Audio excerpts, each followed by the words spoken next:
ලස්සන තැනකට අපි අද අනික විශේෂ දවසක් අද පොසොන් පොයේ දවසේ දන්සලුත් වැදගෙන මම යන්න හදන්නේ නෙල්ලිගලට තමයි. අපි යමු නෙල්ලිගල.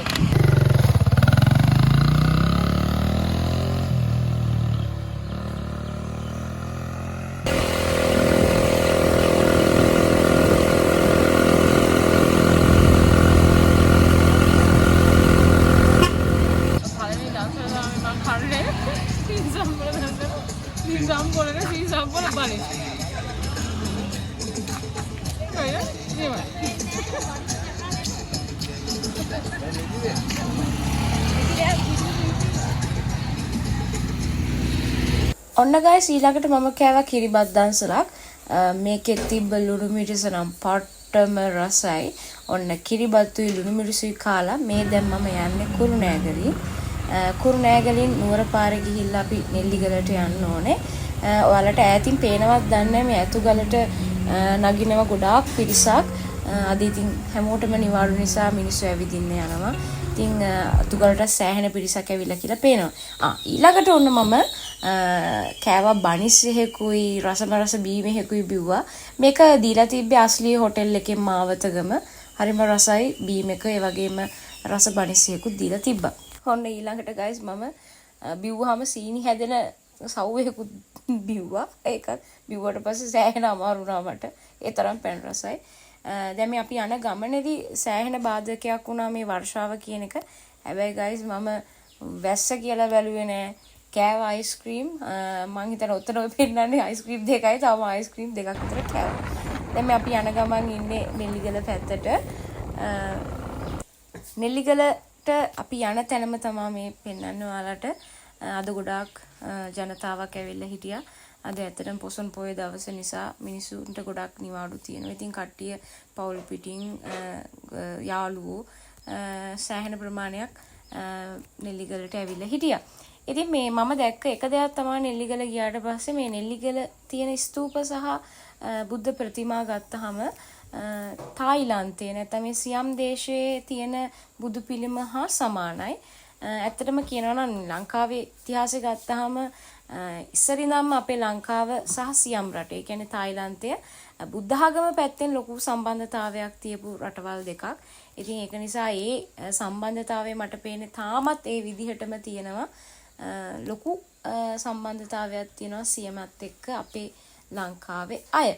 ඉතින් මේ විශේෂම කාරණාව තමයි සියම් රටේ සම්බන්ධතාවය පිළිබිඹු කරන ගන්ඨාරයකුත් තිබ්බා. ඒකත් මම ගෙවුවොන්න.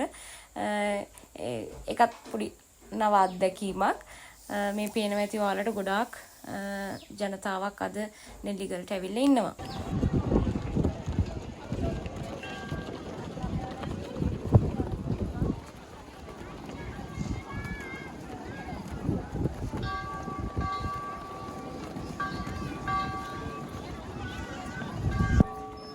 නෙල්ලිගල තියෙන ලස්සනම තැනක් තමයි මෙන්න මෙතන. මේක තමයි සමන් දෙවියන්ගේ පිළිරුව. මෙතනට ගියපම අවට ඇත්තටම ලස්සන පේනවා. ගොඩක් අය ෆොටෝස් එහෙමත් ගහනවා.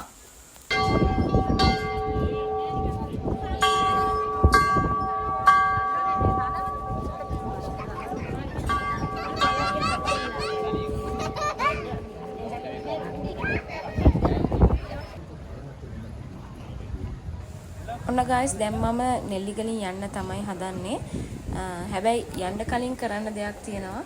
ඒ තමයි නෙල්ලිගල යන තැනම ඉස්සරහා තියෙනවා රසමරස රොටි කඩයක්. ඒ රොටි කඩෙන් රොටියක් කාලා යන්න ඔයාලත් අමතක කරන්න එපා. අනික මේ වෙලාවේ මම සෑහෙන සීතලෙන් හිටියේ. ඒක නිසා ඔන්න රසමරස රොටියක් කාලා උණු ප්ලේන් ටිකකුත් දීලා තමයි මම මෙතනින් ගියේ. හැබැයි මම මෙතනින් ගියාට මම ආපහු මං කල්පනා කරා ආපහු නුවර පැත්තේ පොඩි රවුමක් දාලා આવොත් හොඳයි කියලා. මේක තමයි නෙල්ලිගලදී හම්බුනේ එවලෙම කොස් ගහෙන් කඩලා උණු එම තම්බලා කොච්චිලුණු මිරිස් එක්ක දෙන කිරිකොස් දන්සල. ඔන්න මම දැන් මේ නුවරට යන අතරමඟදී මට තව දන්සලක් හම්බ වුණා. ඒක ඇත්තටම හරි විශේෂයි. අපි මේ දන්සල වලින් වෙනස් දන්සලක් තමයි දැන් අපි කන්නේ. මේකේ පාඩුයි පරිප්පුයි මාළු හොදි සම්බෝලයි ඊට පස්සේ කාලේ වෙලා අපිට ඉතුරු දේකුත් හම්බුණා.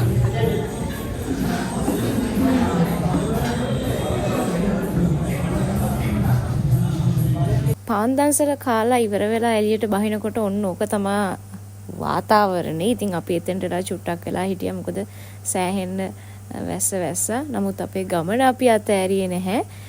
කොහොම හරි නුවරට යන්න තමයි අපි බලාගෙන හිටියේ. ඉතින් කොහොම හරි වර්ෂාව චුට්ටක් අඩු වුණාට පස්සේ මම නුවරට ගියා. ඉතින් පේනවා ඇති මේ දන්සලට ගොඩක් අය එනවා. ඒතර මේක හරි විශේෂ දන්සලක් මට හම්බුණ දන්සල් වලින්. ඔන්න ළමයි මම දැන් වැස්ස මැද්දෙම නුවරට ආවා. නුවරට ආවට ගමම මම කරේ නුවර වැවේ ඉන්න මාළුන්ට පොරි ටිකක් කන්න දාපු එක. ඒක හැමෝම කරන දෙයක් මං හිතන්නේ නුවර ගියපුවාම පොරි පැකට් එකක් අරගෙන මාළුන්ට කන්න දෙනවා අනිවාර්යෙන්ම. ඉතින් ඔන්න මමත් ඒක කරා මාලිගාවට යන්න කලින්.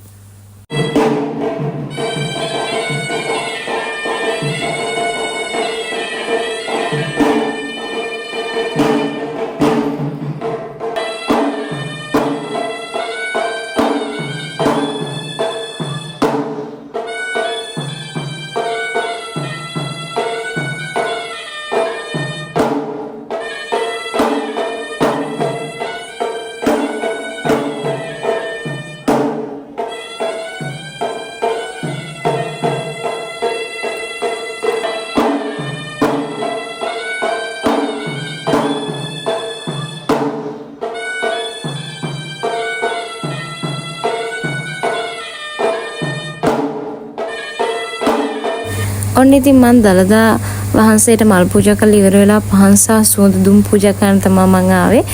මම දැක්ක දලදා වහන්සේ වැඳ පුදා ගන්න ආපු සෙනග අතර විශේෂත්වයක්. ඒක තමයි මේ Hindu භක්තිකයන් නැත්තම් දෙමළ අයත් ඇවිල්ලා හිටියද දලදා වහන්සේ වැඳ පුදා ගන්න. ඉතින් බෞද්ධ ජනතාව විතරක් නෙමෙයි කියන්නේ Hindu අය දෙමළ අයත් විශේෂයෙන්ම අද මාලිගාවේට ඇවිල්ලා දලදා වහන්සේගේ ආශිර්වාදය ලබාගෙන තිනවා. ඔයාලට පේනවත් ඇති මේ දලදා මාලිගාව ඉස්සරහා විශාල ජනකායක් ඉන්නවා. ඉතින් අද පොසොන් පෝය දවස ගෙවුනේ මේ විදිහට තමයි. ඕකේ රටවල් ගොඩාක් අතරින් ලංකාව තමයි මේ වගේ දන්සල් දෙන්නේ. වෙන ලෝකෙ කිසිම රටක මං හිතන්නේ දන්සල් දෙන්නේ නෑ මේ විදිහට. වෙනදා පොසොන් පෝයවල් වලට වඩා මේ සැරේ පොසොන් පෝයේ විශාල ප්‍රමාණයේ දන්සල් ගණනාවක් තිබ්බා. ඉතින් මමත් සමහර දන්සල් මේ මගේ වීඩියෝ එකට ඇඩ් කරේ නැහැ. එතකොට මගේ වීඩියෝ එක දික් වෙන නිසා. ඉතින් ඒ දන්සල් දුණු සියලු දෙනාට මම මේ ලංකාවේ දන්සල් දුණු සියලු දෙනාටමත් ඒ පින්පෙත් ඒ අනුමෝදන් වෙන්න ඕනේ කියලා මම ප්‍රාර්ථනා කරනවා. ඒ වගේම අවසානයේ මම ඔයාලට කියනවා ජීවිතේ විඳින්න විඳවන්න එපා. ඇවිදින්න කන්න බොන්න හැමදේම කරන්න. අනිත් මිනිස්සුන්ගෙට තියෙන දේවල් ගැන හිතලා දුක් වෙන්න එපා. ලද දෙයින් සතුටු වෙන්න. අනිත් මිනිස්සුන්ට ඊර්ෂ්‍යා කරන්න එපා. ඉතින් මගේ YouTube channel එක subscribe කරන්න. ඒ වගේම comment එකක් දාගෙන යන්න. ආයේ හම්බ වෙමු අපි තවත් වීඩියෝ එකකින්.